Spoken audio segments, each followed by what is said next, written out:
Bonjour, je me balade ici dans un quartier qui a fort changé à Bruxelles. Il y a beaucoup de magasins et j'allais dire nous avons le choix. Et je voudrais rebondir là-dessus pour vous parler du choix. Nous ne pouvons pas choisir dans la vie pour ce qui est essentiel, fondamental. Nous ne pouvons pas choisir. On peut choisir un jeans bleu, un jeans stretch, pattes d'éléphant. Je ne connais pas toutes les terminologies actuellement. Mais on ne peut pas choisir.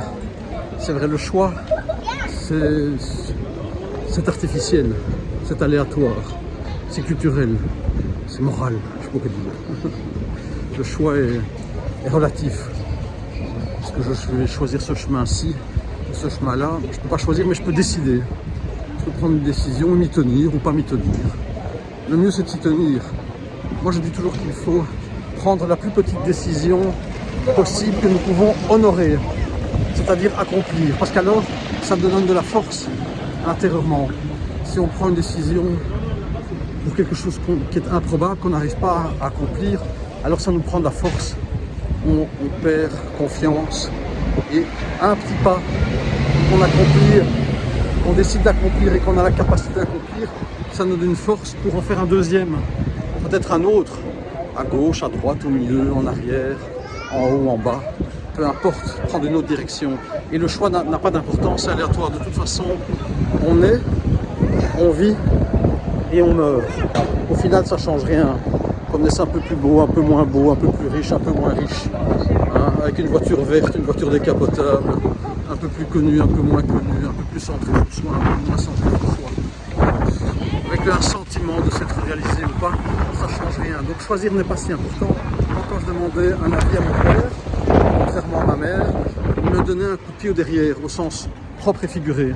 Ça voulait dire, vas-y mon gars, vas-y, expérimente, vis, et toi-même, tu poseras ton propre regard sur ce que tu expérimentes. Donc choisir, nous ne pouvons pas choisir, c'est notre mental, c'est notre logique qui est une construction culturelle qui nous dit qu'il faut choisir, qu'on peut choisir, qu'il faut faire les bons choix.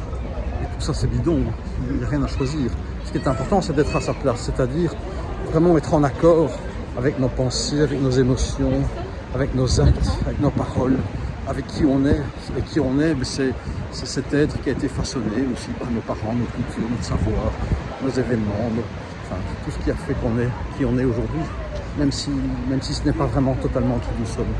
Donc choisir, moi si on me demande est-ce que je choisis ça ou ça, je dirais vas-y, peu importe. Ça ne change rien. Oh, définitivement, ça ne change rien. Voilà, bon, ce sera bleu plutôt que vert, ce sera une décapotable plutôt que non décapotable. C'est aléatoire, c'est secondaire. Voilà, donc ce qui est important, c'est d'agir. Choisir, c'est penser. Penser, c'est scinder, c'est diviser, c'est nourrir le problème. Et puis après, on cherche une solution. J'ai entendu la plus grande des conneries de ma vie, je crois que c'est l'intitulé d'un livre. Il n'y a pas de problème, il n'y a que des solutions. Mais c'est une aberration. S'il y a une solution, c'est qu'il y a un problème. Donc il n'y a pas de problème avec des solutions. C'est encore une débilité courante. Non, il n'y a pas de problème, c'est vrai. Et il n'y a pas de solution.